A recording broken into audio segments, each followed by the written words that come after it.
Thanks very much, Ian. And as my former economics lecturer at ANU, I know that if I'm instructed to do 10 minutes, I will do 10 minutes because I listen to Professor Harper.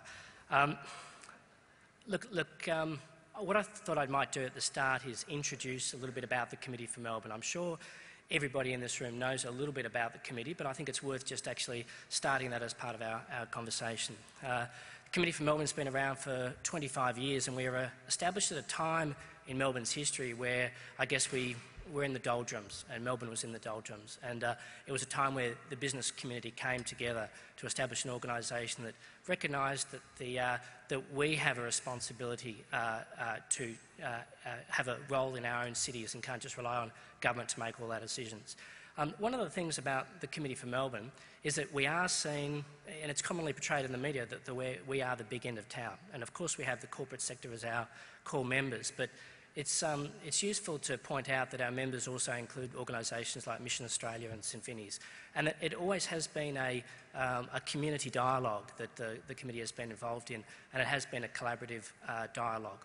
So in the essence, if you define what the committee is about, it is about collaboration. It is about bringing organisations together to address the most difficult challenges for the city, given that some of the challenges that we've got don't always get addressed within the political cycles, and that the debate within politics is not always about resolving issues, particularly those long-term issues that we're struggling with, for instance, around the beyond 5 million issue that we're talking about today.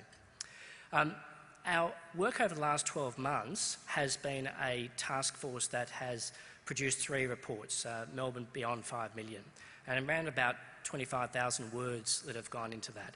And this has been the work of our 3 co-chairs, and I'm sure that Bruce Anderson you'd know, Tom Fricke as well, many of you who would know, and Roger Poole as well. This is a collaborative effort that involved all of our 180 organisations at different times over an 18-month period. So the result of these the 3 reports that were produced were a collaboration. They weren't the work of one person or the author. It wasn't authored by one person. It was the collaboration. This is what the committee is all about. Let me come to the issue about place from the perspective. That's what we're here to talk about, and in particular the issue around population. The proposition that we have put forward in the 3 reports is that Melbourne can get better as it gets bigger. We talk about the issue of population, but before I talk about that, I just would like to look at the issue of the conflict around how issues are generally dealt with in our community, and particularly through the media at times.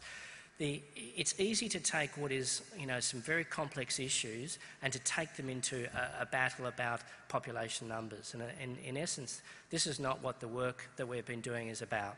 The work that we've been doing is about saying Melbourne is going to grow beyond 5 million. We believe that because we are a successful city, we are a good place for business, we are attracting people back into our city, as well as the fact that we have population growth which is continuing. We have mentioned that we expect over a number of years our population will move up. What it ends up as is something that's open to debate. And rather than me putting numbers on the table, I actually think that's part of our problem when we get it down into an argument about what the number is going to be. Because our key proposition is about planning, and about planning for the future. And that we have a choice. We have 2 ways that Melbourne can go. Melbourne can plan for its future and invest in its future, and it can become a better city, or Melbourne can choose not to do that. And if we don't do that, the issue that we have is that we potentially become a more inequitable city. And we face this in terms of, if you look at break up Melbourne into 3 large areas, whether it's the inner city, the middle suburbs and the outer suburbs. If we don't plan, we face our inner city can become a monoculture. We'll have issues around our middle suburbs, around affordability. We've got ageing population in those suburbs as well. And in our outer suburbs, we're going to have issues in terms of the resilience of those areas, particularly around petrol pricing, etc. That's the future that we potentially face if we don't plan for our future going forward, and planning to 2050, really looking forward. In terms of what we've talked about around place, and really this is the positive agenda of what Melbourne can be and what the way we can look at the issues, the future in a positive way, rather than fear growth and fear that the change that may happen to our city. There's a number of things that we've identified in our 25,000 odd words, and I'm really interested to have those dialogues when we break out into our sessions about how we actually, make our city a better place to live. Some of the things, and I'll just run through these very, very quickly, again conscious of that 10 minutes, and I don't really want to take the time because I think we've got some really interesting international speakers here that I think we really need to hear from.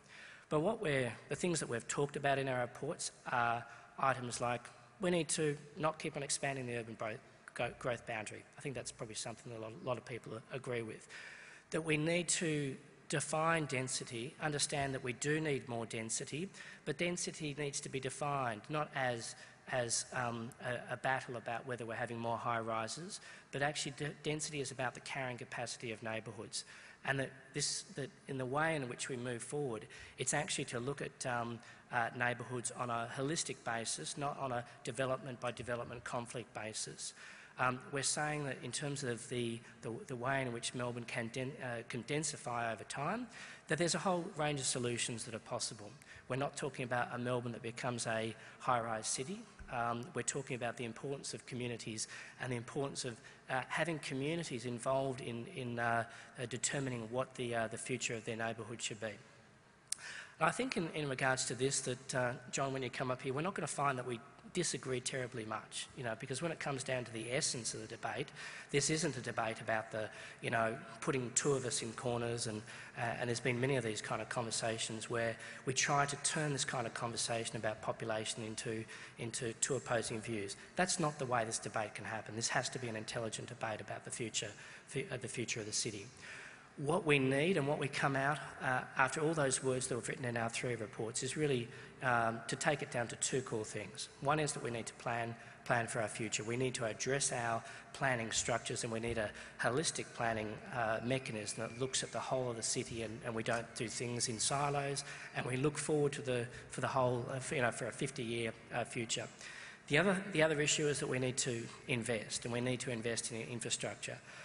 I come in on the Frankston line train, being sustainability conscious, not driving the car. That train line was built in 1882.